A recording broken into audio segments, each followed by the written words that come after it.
What's going on, everybody? This is Afro Think Tank. Today, I just want to bring the good news that Rwanda has lifted visas for African countries and the Commonwealth. And that's important. All right. That's one of the most important things that's going on. See, nobody's really paying attention to what Pan-Africanism doing. These guys are Pan-Africans. We have Pan-African leaders of countries. That's how big Pan-Africanism is, and the spirit of Pan-Africanism, which is the thing that's lifting Africa out of its situation. Right now, we see Europe; they're fighting and killing each other over there. They're having it's mass chaos. Brexit was I mean not Brexit, but Brexit, the real Brexit. When Britain separated themselves from the EU, they did it under because of racism. That's why they did. They wanted the colors to stop coming to their country, but they found out it has backfired, right? Because when you retract yourself, when you make yourself smaller, you become weaker and less effective. It doesn't matter how you feel. It's the way economics work. The bigger you are, the better you usually operate because you have more people, more money, more. There's more blood in the veins. You know what I mean?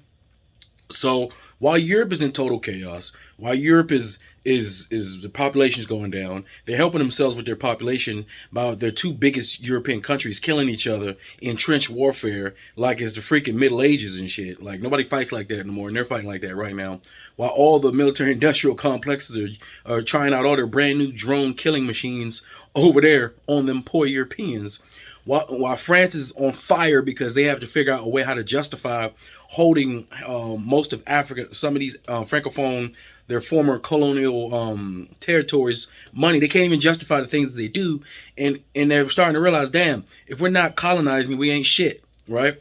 While all that's going on, while people in America, while we have all this craziness with MAGA losing their mind because they feel like they've been infiltrated with all the colors, you know what I'm saying? While they're trying to uphold and conserve through the Republican Party white Christian nationalism as a culture because they feel like all around the world they're losing. But this is the fault of their imperialism. You can't be an imperialist and have the weakest genes and think you can just spread yourself around the world and don't think the world's going to spread itself onto you. Right? So they're dealing with that. That's their major issue, right? But while all that's happening, and while there's a few black people in America that's ignorant and still wants to attach themselves to what they see as the omnipotent European white evangelical Christian base, you know, whether it be the Hebrew Israelites who just can't get over that Bible, the Muslims who still can't get rid of the Bible, and the Christians who ain't figured out they need to get rid of the Bible. While all this is going on, all this chaos is going on, the Pan-Africans are making actual moves. Rwanda is not the first country to lift the visas this year. All right? There have been many African countries that's been lifting visas, and that's the biggest issue is the visa lifting. You see, when the Europeans made all those borders that Africans started to fight over, the same way in America, black people, what do? We fight over streets we don't own. We fight over cities we don't own. We fight over neighborhoods we don't own. We're so... Black people problem is we're so naive and ignorant when it comes to certain things when it comes to the bigger picture that we sit here and fall for the trick over and over again. But there are black people who decided not to fall for the trick. So what are we doing? Right? Pan-Africans, the ones that's here in America, we know we're a part of the African collective.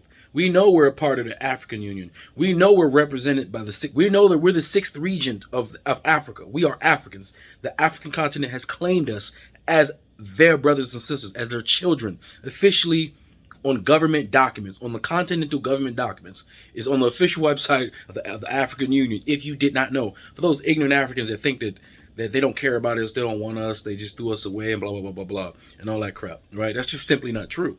And if you actually did actual research, what people don't do, they say they do because they think it makes them sound smart or it makes the next word that come out their mouth seem like it has more weight to it. But in actuality, they don't know what they're talking about. They just loud, blah, blah, blah, blah, blah, right? But what Pan-Africanism is doing is that we are breaking the things that divide us. What's dividing Africa is borders and mistrust and the fact that it's more expensive to travel from one African country to another than it is to travel to Europe.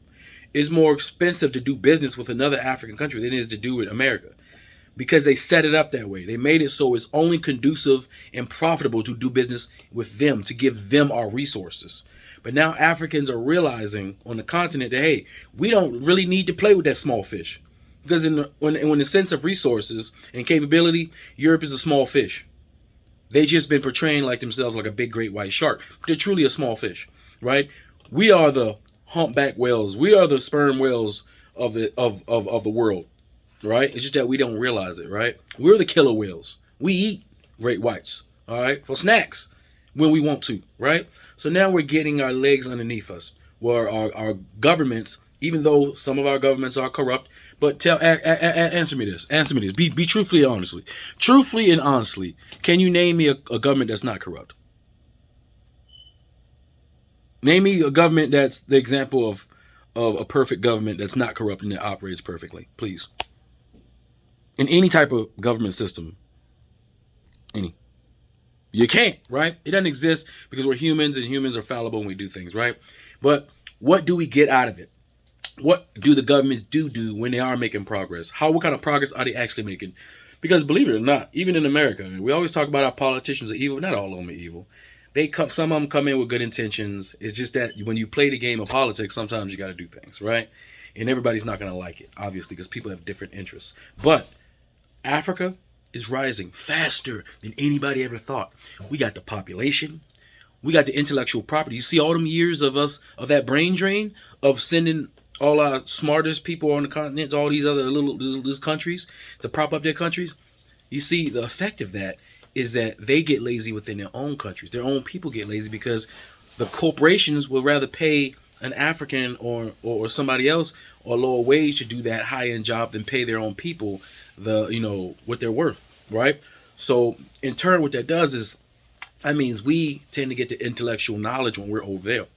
And a lot of these engineers and these IT professionals, security professionals, government professionals, these Africans that's been within these Western governments who know how to work. You see, African Americans, we work within the federal government. We know how it works, right?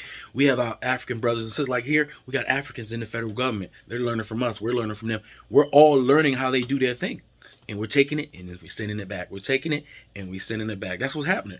All those rich Africans, we know they send their kids to these Ivy League schools. We know there's generations of Africans that have that go to Harvard because their father went to Harvard. We know there's an upper class of Africans who take advantage of the higher upper crust of American society. And guess what? They're enriching themselves. They're gathering knowledge, and some of them, thankfully, are waking up and taking that back home and implementing the positive policies and effective policies of the West back in Africa and realizing, hey, we need to do something about these borders. We need to make it so African people can travel easily and do business and do commerce with each other. Because guess what? Once Africans lift up all these visas, once African countries lift all these look, you guys don't even know. Once every one of these countries says, you know what? Visa not required. When that happens, it's over for the rest of the world. We don't need to trade and win anybody. We really don't need to trade and win anybody. We have enough countries, enough resources within Africa to simply have an African trade. We talk about the BRICS. BRICS ain't gonna be nothing compared to the financial institution that's created once all these visas are lifted and you can travel freely. And don't best believe African Americans will be able to also participate in the visa-free travel, as you can see. Right? Kenya's trying to implement it. They'll figure out how to do it. Israel will figure out how to get Jews in there who are Europeans in their country, and they can figure out how to identify them so they can get in there, visa free and do all this stuff. So they can figure out for us too. But anyway, I just want y'all to let you know good news. Africa's rising, guys. Y'all better get on that train before it's too late. That's all I gotta say. Afro, think, learn some, teach some. I'm out.